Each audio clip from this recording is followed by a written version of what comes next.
So hi hello welcome back to my channel. So brand న్యూగా big boss season 9 అయితే అగ్ని పరీక్ష అనే షోతోని ఇవాళ మార్నింగ్ అయితే ఎపిసోడ్ 1 రిలీజ్ చేసింది.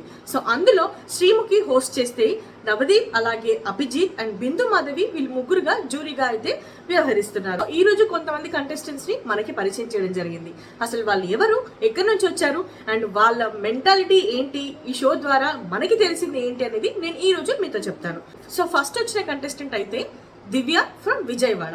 సో తను ఎంబీబీఎస్ చేస్తుందంట. ఆ అమ్మాయి రావడమే నైటీ వేసుకొని వచ్చింది. అంటే ఎందుకు అలా వచ్చావు అని అడిగితే ఇంట్లో ఎలా ఉంటారో అలాగా ఉండడమే కదా బిగ్ బాస్ లో అని అన్నదనమాట. సో తను వచ్చింది అయితే బిగ్ బాస్ హౌస్ లో అయితే లేదు కదా, కానీ తను రావడం షోకి వచ్చింది.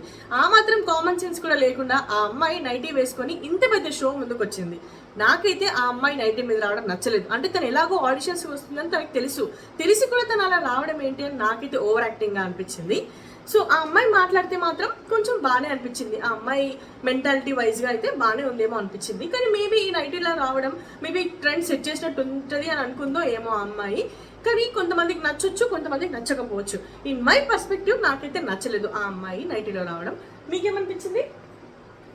జడ్జెస్ గురించి చెప్పాలి. యాక్చువల్గా ఫస్ట్ సీజన్ నుంచి చూసుకుంటే నాకు నచ్చిన కంటెస్టెంట్స్ ఒకరు శివబాలాజీ, రెండోది అభిజిత్. నవదీప్ కూడా బాగున్నాడు, జెన్యున్ పర్సన్. బిందు మాధవి గురించి నాకు అంత పెద్ద ఐడియా లేదు, కాకపోతే వీళ్ళు ముగ్గురు మాత్రం బాగున్నారు. సో ఇప్పుడు ఇక్కడ ఉన్న జడ్జెస్ ముగ్గురు కూడా నాకైతే అక్కడ చూసినప్పుడు రూత్లెస్గానే అనిపించింది. పర్ఫెక్ట్గా ఉన్నారు, రూత్లెస్గా ఉన్నారు. రూత్లెస్ ఎందుకంటున్నానంటే వాళ్ళు సెంటిమెంట్స్కి వాటికి లొంగకుండా వాళ్ళ డెసిషన్ ఏంటిది అనేది చెప్తారు. సో ఆ పర్స్పెక్టివ్లో డెసిషన్స్ బాగా తీసుకుంటున్నారు. ఇంకొకటి వచ్చేసి ఫస్ట్ కంటెస్టెంట్ మీరు గమనించినట్టయితే అభిజిత్ ఎవరు మాస్క్ మ్యానా? కాదు, ఒక అబ్బాయి వచ్చాడు కదా. ఇప్పుడు మీరు ఇప్పుడు ఫస్ట్ దివ్యతో స్టార్ట్ చేశారు కాబట్టి దివ్యతోనే ఒకసారి దివ్య గురించి మాట్లాడితే తను యాక్చువల్గా నేను అనుకునేది ఏంటంటే ఎలాగోలాగా ఎలివేట్ అయిపోయి తన మొత్తం పర్స్పెక్టివ్, హౌస్ పర్స్పెక్టివ్ కావచ్చు, తను ఎక్కడున్నా మిగతా వాళ్ళందరూ తనని చూడాలనుకునే ఒక మైండ్ సెట్ తో ఉన్న అమ్మాయి లాగా నాకు అనిపించింది. నాకు అదే అనిపించింది. Same thing. దానికోసమే తను నైటీ వేసుకొని రావడం కానీ, ఇంకా అభిజిత్ తోని కొంచెం స్ట్రైట్ ఫార్వర్డ్ గా మాట్లాడింది. నాకు కొంచెం అంటే యాటిట్యూడ్ చూసినట్టు అనిపించింది. సో చిన్నప్పటి నుంచి స్ట్రగుల్స్ ఏం లేకుండా సో ప్యాంపరింగ్ బేబీ లాగా పెరిగేసి నాకైతే అలానే అనిపించింది. తన ఎడ్యుకేషన్ నాలెడ్జ్ అదంతా పక్కన పెట్టుకుంటే తన మెంటల్లీగా తన ఏంటంటే ఎదుటి వ్యక్తుల్ని కొంచెం అంచనా వేసి వాళ్ళ ప్రకారం నడుచుకునే దానిలాగా అనిపిస్తుంది. దాంతో పాటుగా తను ఎలివేట్ అవ్వడానికి ఏదైనా చేస్తుంది. ఇంట్లో గొడవలకు మెయిన్ కారణం తను కూడా కావచ్చు, ఒకవేళ ఇంట్లోకి వెళ్తే. అంటే ఇప్పుడు మనిషిని బట్టి తన మనిషి బిహేవియర్ బట్టి బిహేవ్ చేస్తుందని అంటారు. అండ్ అలాగే నువ్వు ఎవరిని నామినేట్ చేస్తావు? ఇంతకు ముందు ఉన్న సీజన్స్ లో అందరినీ చూసి నీకు నచ్చింది ఎవరు అని అంటే అక్కడున్న ఇద్దరినే ఎంచుకుంది తను కదా. నచ్చింది నవదీప్ అని అంది, నచ్చింది అభిజిత్ అని అంది. నవదీప్ ఎందుకు నచ్చాడు అని అంటే తన స్పాంటేనిటీ, అంటే అక్కడే అప్పటికప్పుడు జోక్స్ కామెడీ చేస్తాడని నచ్చాడని చెప్పింది. ఓన్లీ కామెడీ పర్స్పెక్టివ్ లో తను నచ్చాడు. అదే స్పాంటేనిటీ కామెడీ వల్ల. కానీ నేను చూసిన Navdeep genuine person. Bigg Boss లోనే మనం చూసింది ఏంటంటే జెన్యూన్ గా ఉంటాడు మనిషి. స్పాంటేనియస్ గా కామెడీ చేస్తాడు. ఓకే, తనంటే తను పెరిగిన వాతావరణం అలా ఉంది, చిల్ బ్రో టైప్ తను. సో అలాంటి కామెడీ చేస్తాడు. ఆ అమ్మాయికి అది నచ్చుంటది. అభిజిత్ని నచ్చకపోవడానికి కారణం ఏంటంటే ఫిజికల్ గేమ్స్ ఆడలేదని ఒక కారణం చెప్పింది. ఫిజికల్ గేమ్స్, అంత పెద్ద ఫిజికల్ గేమ్స్ బిగ్ బాస్ అక్కడ పెట్టింది ఏం లేదు. కొందరు ఆడతారు, కొందరు ఆడలేరు. చిన్న పెట్టినా కొందరు ఆడలేరు. మోకాళ్ళ పైన కూర్చోవడానికి కొందరికి ఈజీగా ఉంటుంది, కొందరికి కష్టంగా ఉంటుంది. సేమ్ అదే సిచ్యువేషన్. కానీ తన అన్న మాట కూడా ఒకటి ఉంది, ఒక సోఫాలో కూర్చొని నువ్వు బ్రెయిన్ గేమ్ ఆడావు అని అభిజిత్ అయితే. సో ఈ విషయం మీద నాకు నచ్చలేదని నామినేట్ చేసింది అభిజిత్. యాక్చువల్ గా బిగ్ బాస్ హౌస్ లో చాలా సార్లు కింద పడ్డాడు, చాలా సార్లు పైకి లేచాడు. లేచిన ప్రతిసారి కింది వైపు చూసుకొని ఇవ్వకుండా లేచాడు. శివబాలాజీ అండ్ తర్వాత అభిజిత్ అని చెప్పుకోవచ్చు. శివబాలాజీ అసలు ఫస్ట్ నుంచి లాస్ట్ వరకు ఎక్కడ కింద పడలేదు, కానీ అభిజిత్ కింద పడ్డాడు.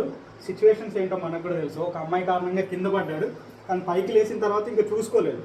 అభిజిత్ ఏంటంటే చాలా స్పోర్టివ్ పర్సనాలిటీ.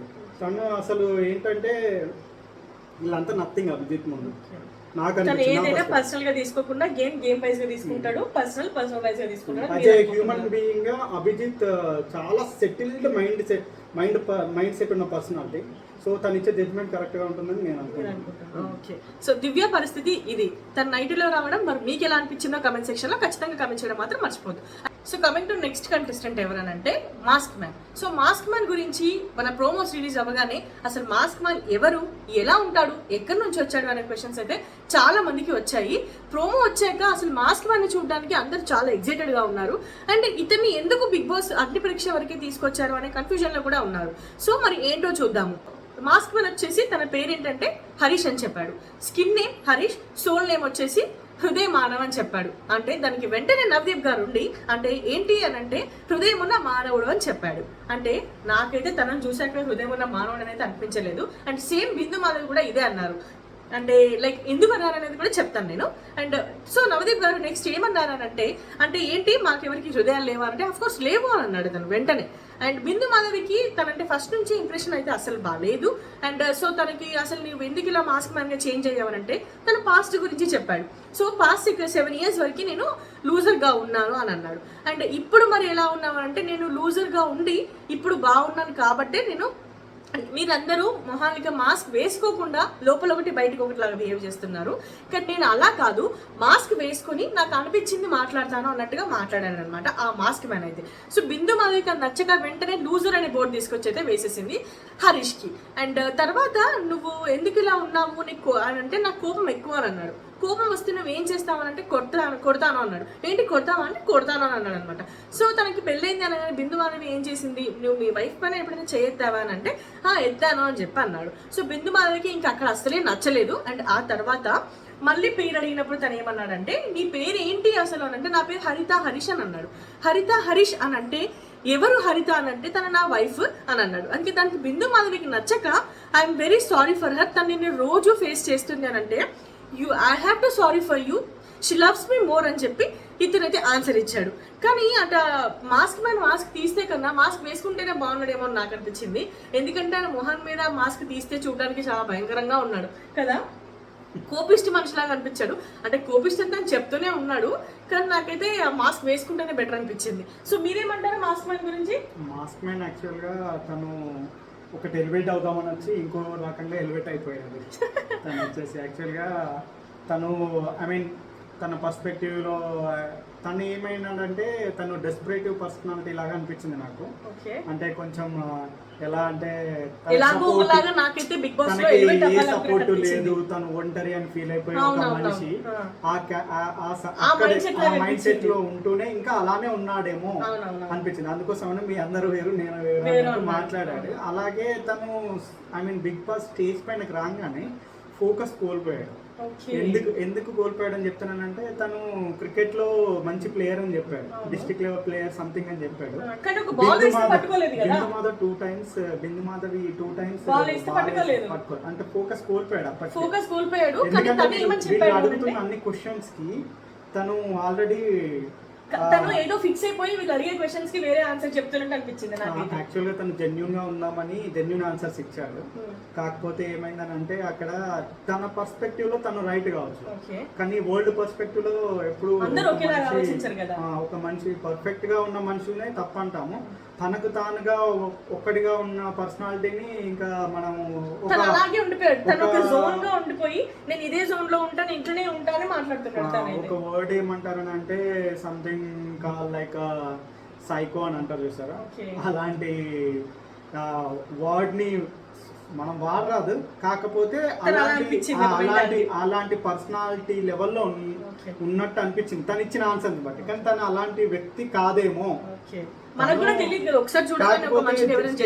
రాగానే కొంచెం తను ఎగ్జాజరేషన్ ఫీల్ అయిపోయి ఏం చెప్తున్నాను ఏం చేస్తున్నాను అనేది తెలియకుండా అంటే తను అక్కడ ఎలా బిహేవ్ చేశాడనంటే నేను ఎలా అయితే బయట ఓపెన్ గా ఉంటానో ఇలాగే ఉండాలి అని అనుకున్నాడు అనిపించింది నాకైతే. ఓపెన్ పర్సనాలిటీ అని నేను అన్నాను, తను చాలా ఇంట్రోవర్ట్ లాగా అనిపించింది. తను చాలా ఇంట్రోవర్ట్.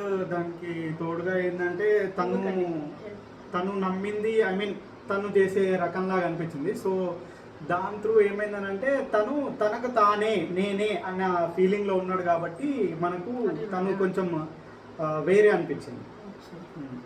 కానీ బిందు మాధవి తను స్పోర్ట్స్ లో చాలా పర్ఫెక్ట్ అని చెప్పాడు కదా, కానీ బిందు మాధవి ఒక బాల్ వేస్తే తను పట్టుకోలేకపోయాడు. అదే తను ఫోకస్ కోల్పోయాడు. స్టేజ్ పైనకు వచ్చింది మొదలు తను ఎప్పుడైతే ఐ మీన్ మాస్క్ తీయడం అదంతా చేసేసరికి మాస్క్ ఉంది అప్పటికి, ఓకే కానీ వాళ్ళు అడిగే క్వశ్చన్స్కి ఈయన ఇచ్చే ఆన్సర్స్కి తను ఫోకస్ కోల్పోయాడు యాక్చువల్గా. వీళ్ళ వల్లే కన్ఫ్యూజ్ అయ్యాడు అంటారు మీరు? వీళ్ళ వల్ల కన్ఫ్యూజ్ అవ్వడం కాదు, తను కొంచెం మీరు అనేది అలాగే ఉంది. ఇప్పుడు వీళ్ళ వల్లే వాళ్ళు కన్ఫ్యూజ్ అయిపోయాడు అన్నట్టుగా ఉంది. జడ్జెస్ అన్నప్పుడు అక్కడ ఉన్నది వాళ్ళు క్వశ్చన్ చేయడానికే, ఎలాంటి క్వశ్చన్ అయినా తిను స్టేబుల్ గా ఉండి ఆన్సర్ చేయాలి, కానీ తనది స్టేబుల్ పర్సనాలిటీ గా లేనేమో అనిపించింది కొంచెం. అంటే ఒక సెకండ్ ఇక్కడ ఉండి ఒక సెకండ్ ఇంకో చోట ఉండే మైండ్ సెట్ లాగా ఉంది, స్టేబిలిటీ. కానీ తను వాళ్ళ ఆవిడ పైన చేతుతావా అంటే ఎత్తుతాను అన్నాడు. దానికి మీరేమంటారు? అంటే దీనికి బిందు మాధవి కూడా దానికి ఆపోజ్ చేసింది. అంటే ఒక మీరు విమెన్ గా ఏమన్నాడు, విమెన్ గా ఉండి మీరు మాట్లాడుతున్నారంటే కాదు, నేను హ్యూమన్ గా ఉండి మాట్లాడుతున్నానని బిందు మాధవితేనండి. సో అంటే కానీ ఒక ఆడపిల్ల మీద చేయడం అది కరెక్ట్ కాదని ప్రపంచం అంతా తెలుసు, మనకి కాదు. కానీ తను మగపిల్లాడైనా ఎవరిపైనా చెయ్యెత్తాలన్నా ఇంకా అది సర్కమ్స్టాన్సెస్ అని చెప్పొచ్చు. తన మైండ్ సెట్ మనం ఇప్పుడు చూసాం కాబట్టి తన మైండ్ సెట్ లెవెల్లో ఫస్ట్ లో అది ఎప్పుడు జరిగిందో మనకు తెలియదు. So primary stage of marriage లెవెల్లోనా లేదంటే ఇంకెప్పుడైంది అది మనం అంత డీటెయిల్ వెళ్ళాల్సిన అవసరం లేదు. కానీ తను ఎత్తామా అంటే ఎత్తాను నిజం చెప్పాడు, అదొక్కటైతే మెచ్చుకోవచ్చు అనిపించింది. జెన్యూన్ గా ఉండాలని వచ్చాడు, కాకపోతే హౌస్ కి తను ఫిట్ కాదు. వీళ్ళు ఇచ్చిన డెసిషన్ కరెక్టే, తను స్టెబిలిటీ లేదా హ్యూమన్. Okay okay. సో చూసారు కదా మాస్క్ మ్యాన్ గురించి అయితే ఇలాగుంది. And coming to the next contestant, and mask man గురించి మీరేమనుకుంటారో కమెంట్ సెక్షన్ లో కమెంట్ చేయడం మాత్రం అసలు మర్చిపోవద్దు. దాని కమింగ్ టు నెక్స్ట్ కంటెస్టెంట్స్ ఎవరు, కేతమ్మ వచ్చారు. సో కేతమ్మ లైక్ గంగవ్వ లాగా అయితే నాకు అనిపించింది. గంగవ్వ హౌస్ లో ఉండైతే ఎలా తన ఉన్న జోన్ లో తను ఎంత ఫన్ క్రియేట్ చేయాలో అంత ఫన్ క్రియేట్ చేశారు, ఎంత కష్టపడాలో అంత కష్టపడింది, అండ్ ఎంత అభిమానాన్ని పొందాలో అంత అభిమానాన్ని పొందింది గంగవ్వ. అండ్ తను ఆ ఏజ్ లో ఉండి అక్కడి వరకు రావడం అంటే చాలా గొప్ప. కేతమ్మ కూడా తన ఏజ్ కి ఇంతవరకు రావాలి అనుకోవడమే చాలా గొప్ప విషయం అసలు. యాక్చువల్ గా కొంతమంది సిగ్గు కావచ్చు, భయం కావచ్చు, లేకపోతే నేను ప్రపంచం ముందుకు రాలేను అని కావచ్చు, ఇంట్రెస్ట్ ఉండి రాలేకపోవచ్చు, లేకపోతే వాళ్ళ పరిస్థితుల వల్ల రాకపోవచ్చు. కానీ కేతమ్మ తన ఏజ్కి తను బయటికి వచ్చి నేను బిగ్ బాస్లో ఉండగలుగుతాను అని ఖచ్చితంగా చెప్పింది. అండ్ అక్కడ ఉన్న జడ్జెస్కి కూడా అది అందరికీ బాగా నచ్చింది. అండ్ తన ఎంత కష్టపడింది ఏంటి అని చెప్పింది. తనకి ఇది ఆడపిల్లలు ఇలా తన కళ్ళు అమ్మిందని, ఇంకేం చెప్పింది, కళ్ళు ముంజలు ఇవన్నీ అమ్మిందని చెప్పింది. సెక్యూరిటీ గార్డ్ గా చేసిందంట. సో అన్ని కష్టాలు చూసి అంటే ఈ ఏజ్ వరకు వచ్చిందంటేనే తనకి అన్ని అప్స్ అండ్ డౌన్స్ తెలుసు. కానీ ఆవిడ కూడా ఇంతవరకు రావడం చాలా గొప్ప విషయం. సో కేతమ్మ గురించి మీరేమంటారు? కేతమ్మ గురించి మాట్లాడుకోవడానికి పెద్ద ఏం లేదు. నేను కూడా జడ్జెస్ ఏదైతే జడ్జిమెంట్ ఇచ్చారో అది కరెక్ట్ అని చెప్తున్నాను. తను హౌస్ లో ఉండగలుగుతుందా? లేదు, తను హౌస్ లో ఉండలేదు కొన్ని రోజులకి. హౌస్ లో ఉండగలదా లేదా అంటే కొంచెం పోరాటం చేసే తత్వం ఉన్న మనిషి. కాకపోతే ఆ పోరాటం చేసే విధానంలో ఏంటంటే తన బాడీలో ఐ మీన్ చేంజెస్ ఏమన్నా వచ్చి హెల్త్ ప్రాబ్లమ్స్ ఏమన్నా వచ్చి ఉంటే అది బిగ్ బాస్ కి చెడ్డ పేరు తీసుకొస్తుంది. సో కానీ బిగ్ బాస్ హౌస్ లో మెడికల్ రూమ్ కూడా ఉంటది కదా, ఎప్పటికప్పుడు బిగ్ బాస్ అయితే మన హెల్త్ ని మానిటర్ చేస్తా ఉంటారు కదా. వచ్చేంత వరకు మీరు చెప్పింది కరెక్ట్, ఒక ఏజ్ వచ్చేంత వరకు. కానీ కొంతమంది కొన్ని ఏజ్లో ఏదైనా ఒక నొప్పి కానీ ఇంకేదైనా వస్తే అది ఇంకా పర్మనెంట్ గా ఉండిపోతుంది. పెద్ద ఆవిడ కూడా, సో ఆవిడ హెల్త్ ప్రకారం వీళ్ళు తీసుకున్న డెసిషన్ చాలా మంచి. మేబీ బిగ్ బాస్ 9 కాబట్టి ఇప్పుడు చాలా బిగ్గెస్ట్ అంటే ప్లాన్ చేస్తారు కాబట్టి ఉండే టాస్కులు కూడా గొప్పగానే ఉంటాయని అనుకుంటున్నారు. సో అందువల్ల మేబీ ఉండలేదేమో అని మీరు అనుకుంటున్నారు కదా. ఆమె హెల్త్ పరంగా మెయిన్లీ హెల్త్ ని మైండ్ లో పెట్టుకొని మాత్రమే తను మేబీ ఉండొచ్చు ఉండకపోవచ్చు అనే ఆమె ఉండడానికి ట్రై చేస్తుంది కావచ్చు. ఉండడానికి ట్రై చేసే పద్ధతిలో తన ఫిజికల్ ఫిట్నెస్ కావచ్చు, ఇప్పుడున్న ఫిజికల్ ఫిట్నెస్ ని కానీ హెల్త్ ని కానీ ఏమన్నా కోల్పోతే తిరిగి రాలేదు. తను గెయిన్ చేసుకోవడానికి చాలా కష్టపడాల్సి వస్తుంది. బిగ్ బాస్ తర్వాత ఇంటికి వెళ్తే చూసుకోవడానికి కూడా పరిస్థితులు ఎలా ఉన్నాయో మనకు తెలియదు. ఎందుకంటే ఆల్రెడీ హస్బెండ్ ప్యారలైజ్డ్ అని చెప్పేసి. సో అలాంటి టైంలో వీళ్ళు రిస్క్ తీసుకోకుండా మంచి డెసిషన్ తీసుకున్నారు. వీళ్ళు సెంటిమెంట్ కి లేకుండా. అందుకే నేను ఫస్ట్ మెన్షన్ చేశాను జడ్జెస్ రూత్లెస్ గా ఉన్నారు. Okay, nice. జడ్జెస్ అయితే బాగున్నారు ఫైనల్ గా. Judges ruthless, super. Okay, so చూసారు కదా కేతమ్మ గురించి ఏమనుకుంటున్నారో మరి మీ కమెంట్స్ ని ఖచ్చితంగా కమెంట్ సెక్షన్ లో షేర్ చేయండి. And coming to next contestant Priya. తను మేబీ స్టడీ హిస్టరీ గురించి ఏం చెప్పలేదు, కానీ తను కూడా చాలా కష్టపడి వచ్చాను, అంటే ఇక్కడ వరకు రావాలనిపించి వచ్చాను, కొన్ని రీల్స్ చేస్తాను, ఈ మధ్య నేను బయటకు వస్తున్నాను రీల్స్ ద్వారా అని చెప్పింది. సో ప్రియా గురించి మీరేమనుకుంటారు? నాకైతే పెద్ద తన గురించి తను ఏం ఎలివేట్ అవ్వలేదని నేను అనుకుంటున్నాను. తను ఏం మాట్లాడలేదు అక్కడ. మ్యాక్సిమం ఒక 4 ముచ్చట్లు మాట్లాడమనంటే నవదీప్ గురించి ఒక 2 మాటలు మాట్లాడింది. అండ్ పెళ్లి సంబంధాలు చూస్తున్నారు, ఆయన సింగిల్ అని మాత్రమే చెప్పింది. ఇంతకు మించి తను ఏం మాట్లాడలేదు కదా అసలు. నాకైతే అంటే ప్రియా గురించి మాట్లాడాలంటే ఈ రోజుకి నేను చూసిన పర్స్పెక్టివ్లో ఏదో ఒక రాయి వేసింది, తగిలితే బిగ్ బాస్ స్టేజ్ పైనకి వచ్చినట్టు అనిపించింది. అంతకు మించి అసలు ప్రియా గురించి మాట్లాడుకోవడానికి కూడా ఏం లేదు. తను ఏం మాట్లాడలేదు అసలు, మాట్లాడలేదు. అదే మనకి లైట్ అంతే. ఓకే, సో నెక్స్ట్ ఏం జరుగుతుంది ప్రియా గురించి అనేది చూడాలి. సో తన గురించి మాట్లాడడానికి ఏం లేదు, పెద్ద చెప్పడానికి ఏం లేదు. పెళ్లి చూపులు నవదీప్కి అలాగే ప్రియాకి కూడా పెళ్లి చూపులు అన్నట్టుగా అక్కడ కొంచెం ఫిక్స్ చేశారు. అంటే నవదీప్ గారు రావడం, శ్రీముఖి నవదీప్కి వాళ్ళ కొంచెం డ్రామా అయితే ప్లే చేశారు. అంటే నవదీప్ గురించి కొన్ని మంచి విషయాలు చెప్పండి, మీకు రాబోయే అబ్బాయి ఎలా ఉండాలంటే బాగున్నాడు అని చెప్పింది. అండ్ బాగా మాట్లాడుతున్నాడు, ఆడవాళ్ళకి రెస్పెక్ట్ ఇస్తున్నాడు అని చెప్పింది. అండ్ ఆ తర్వాత శ్రీముఖి నవదీప్కి అమ్మ అని చెప్పేసరికి మా అత్తమ్మ చాలా బాగుంది అని అంది. అంటే మన ఇద్దరం రీల్స్ చేసుకోవచ్చు, అత్త కూడా రీల్స్ చాలా వైరల్ అయిపోతాయి అని చెప్పింది. ఇంతకు మించి పెద్ద అక్కడ ఏం లేదు ప్రియా గురించి మాట్లాడుకోవడానికి. And then so coming to next contestant ఎవరంటే మన ఫిట్నెస్ ఫ్రీక్ అని వచ్చాడు ఒక అబ్బాయి. సో ఆ అబ్బాయి పేరు అబు. ఓకే, సో అబు తను ఫిట్నెస్గా ఓకే మేబీ ఫ్రీగా ఉండొచ్చు, కానీ తను రావడం ఏం చెప్పాడనంటే ఈ ఒక 2-3 సీజన్స్ చూస్తున్నాను, మీకు క్యూట్నెస్గా ఎవరు అనిపించలేదు, నాకు క్యూట్గా ఉన్నారని స్మార్ట్గా ఉన్నారని ఎవరు అనిపించలేదు, సో నేను అలా ఉందామని వచ్చాను అని చెప్పి అబు అయితే చెప్పాడు. మేబీ ఫిట్నెస్లో అయితే ఆయన ఓకే బాగున్నాడు, అంటే ఫిట్గా ఉన్నాడు, లైక్ బాడీ వైజ్గా చూస్తే ఫిట్గా ఉన్నాడని చెప్పుకోవచ్చు. మేబీ ఇంకా అంటే తనకు కూడా మేబీ అంత నాలెడ్జ్ ఏం లేదేమో అని నాకు అనిపించింది. మీరేమనుకుంటారు? యాక్చువల్గా అబు మోడలింగ్ సైడ్ నుంచి వచ్చారు, అలాగే ఇండియాని రిప్రజెంట్ చేస్తూ తను సిల్వర్ మెడల్ ఒకసారి గెలిచానని చెప్పాడు. మళ్ళీ 2025 to 2026 లో మళ్ళీ రిప్రజెంట్ చేయబోతున్నానని చెప్పాడు. మెయిన్ గా తను చెప్పే పాయింట్స్లలో ఎప్పుడు తను మెన్షన్ చేసేది, యాక్చువల్గా అమ్మాయిలు అయితే బ్యూటీ అంటూ మెన్షన్ చేస్తారు తమ గురించి, అబ్బాయిలు అయితే హ్యాండ్సమ్ అని మెన్షన్ చేస్తారు.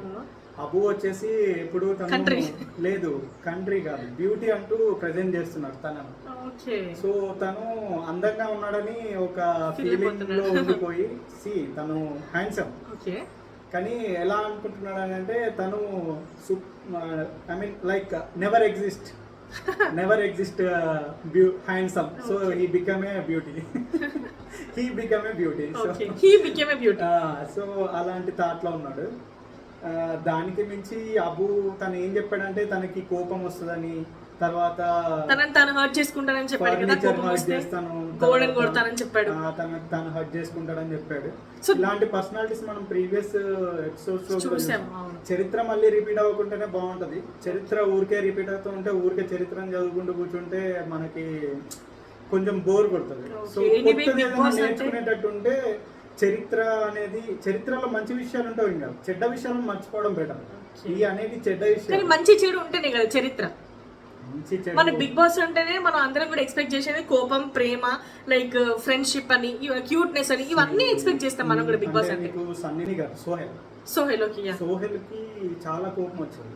సో ఆ కోపం చాలా సార్లు బయటకు వచ్చేది. తర్వాత నాగార్జున గారు కూడా చాలా సార్లు చెప్పారు. సో మనం అవన్నీ చూసిన తర్వాత కోపం ఒక మనిషికి మంచిది కాదని చాలా సార్లు తెలుసుకున్నాం కూడా.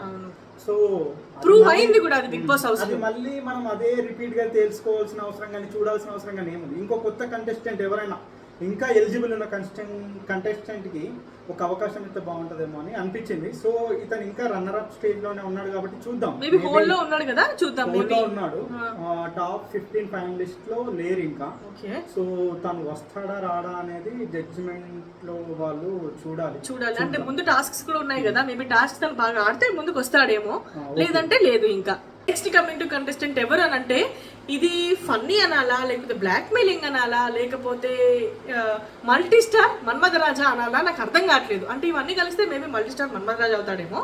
సో అతను రావడమే స్టేజ్ మీద పడుకొని ఏడవడం మొదలు పెట్టాడు. మీకేమనిపించింది? నువ్వేం మాట్లాడవు దాని గురించి. నేనేం మాట్లాడను దాని గురించి. మల్టీ స్టార్ మన్మథరాజ్ అలాంటి పీపుల్స్ ని చాలా మంది మనము హైదరాబాద్ లో చూడొచ్చు. అంటే ఒక ఆపర్చునిటీ కోసం వెయిట్ చేసే వాళ్ళని. యాక్చువల్లీ నేనేం చూసానో నేను చెప్తాను. నేను గెలాక్సీ తర్వాత రామానాయుడు స్టూడియోస్ దగ్గరలో ఒక ఐ మీన్ ఆ ఏరియాలో దగ్గరలో ఉండే షార్ట్ కట్స్ ఉంటాయి, కొన్ని షార్ట్ కట్స్ ఉండే ఏరియాలో రామానాయుడు స్టూడియోకి వెళ్ళే వైపు షార్ట్ కట్స్ ఉండే ఏరియాలో అక్కడ హాస్టల్స్లో నేను కొంచెం చూసాను. ఎందుకంటే నేను కూడా అక్కడ హాస్టల్లో ఉండేవాడిని. అక్కడ ఆఫీస్లో వర్క్ చేసినప్పుడు అక్కడ హాస్టల్లో ఉండేవాడిని. అయితే అక్కడ హాస్టల్లో కొంతమంది రూమ్మేట్స్కి ఫిలిమ్స్ ఇంట్రెస్ట్ ఉంటుంది. అయితే ఫిలిమ్స్ ఇంట్రెస్ట్ ఉంటుంటే వీళ్ళతో పాటు ఒక్కొక్కసారి కొంతమంది వస్తుంటారు. వాళ్ళని ఏంటంటే వీళ్ళు బాగా ఎంకరేజ్ చేసేసి ఆ రోజుకి వాళ్ళతో రీల్స్ వేసేసి మీరు సూపర్ సార్, మీరు తోపు సార్, అసలు మీరు ఎట్లున్నారు సార్, అది ఇదని చెప్పేసరికి ఏంటంటే వాళ్ళు మెంటల్గా ఫిక్స్ అయిపోతారు మేము ఎక్స్ట్రాడినరీ అని. అలా చేసేసి ఏం చేస్తారంటే ఆ రోజుకి తాగడము తినడము చేసేసి వాళ్ళని వదిలించుకుంటారు. ఉన్నన్ని రోజులు వాళ్ళని వాడతారు. అలాంటి కోవకు చెందిన వాడే మల్టీ స్టార్ మన్మథరాజ్. తనని బాగా ఇన్ఫ్లుయెన్స్ చేశారు ఎవరో పాపం. బాగున్నావు నువ్వు ఫిట్ అవుతావని. సో తను రావడం కూడా నేను తెలుగు ఇండస్ట్రీలోనే పెద్ద సూపర్ హిట్ హీరో అవుతానని వచ్చాడంట. మనిషికి యాక్చువల్గా ఆహార్యం లేకపోయినా హీరోలు కావచ్చు, కానీ ఒక యాటిట్యూడ్ అది లేకుండా హీరో అవ్వలేదు. మనం ఇప్పుడు చూస్తున్న హీరోలందరికీ ఒక్కొక్కరికి ఒక్కొక్క యాటిట్యూడ్ ఉంటుంది. సో అందం ఉంటే మ్యాటర్ కాదు అంటారు మీరు. ఒక హీరో ఒక యాటిట్యూడ్ అది ఉంటే అందం అనేది అసలు మ్యాటర్ కాదు. అది చాలా సార్లు నిరూపించారు చాలా మంది మనకి. ఐ మీన్ హీరోనే కాదు, కమెడియన్ కావచ్చు, ఒక క్యారెక్టర్ ఆర్టిస్ట్ కావచ్చు, ఏదైనా కావచ్చు. కానీ ఇతనికి వచ్చేసరికి ఏంటంటే ఇతను చాలా మందికి ఇన్ఫ్లుయెన్స్ అయిపోయి తను సూపర్ తోపు అనుకొని ఫీల్ చాలా మంది ఇన్ఫ్లుయెన్స్ చేశారంటారు. చాలా మంది తినని ఇన్ఫ్లుయెన్స్ చేసేసరికి తిను మల్టీ స్టార్ మన్మథరాజ్ అయిపోయాడు. మల్టీ స్టార్ మన్మథరాజ్ అయిపోయి తను స్టేజ్ పైన వచ్చేసి ఇంకా లాస్ట్ ఇదే ఉంది అని ఆపర్చునిటీ కోసం బయట ధర్నాలు కూడా చేశాడంట. లాస్ట్ కొంచెం ట్రై చేయండి ఏది అవ్వదు. సో ఈ స్టేజ్ వరకు వచ్చి కొంచెం ఎలివేట్ అయితే అయ్యాడు. దీన్ని ఫన్నీ వేలో ఏదైనా సినిమాలో యూజ్ చేసుకుంటారు తనని మనం చెప్పలేము. బిగ్ బాస్ ఇప్పుడు అగ్ని పరీక్ష అనేది కూడా చిన్న స్టేజ్ ఏం కాదు, చాలా మంది కోట్లలో చూస్తుంటారు. కాబట్టి మల్టీ స్టార్ మన్మథరాజ్ అనే కాన్సెప్ట్ అనేది చాలా మందికి గుర్తుండిపోతుంది నాకు తెలిసి. మీరు ఇప్పుడు చిన్న తీసుకున్నా అది చిన్నగా ఎండ్ అవ్వదు, పెద్దగానే ఉంటుంది. మేబీ తనకి మంచి జరగాలని కోరుకుందాం. ఈ విషయం ద్వారా అట్లీస్ట్ ఇట్లా అయినా కూడా తనకి మంచి జరగాలని కోరుకుందాము. ఎందుకంటే తనకి ఆ ఇంట్రెస్ట్ ఉంది చేయాలని, కానీ తనకి ఫిజిక్ లేదు. లైక్ మీరు అన్నట్టుగా అందం ఒకటే మ్యాటర్ కాకపోవచ్చు, కానీ ఆ యాటిట్యూడ్ అనేది కూడా తన దగ్గర మిస్ అయింది. మీరు అన్నట్టుగా కమెడియన్గా మేబీ ఎవరైనా తీసుకుంటే తన అదృష్టం బాగున్నట్టు.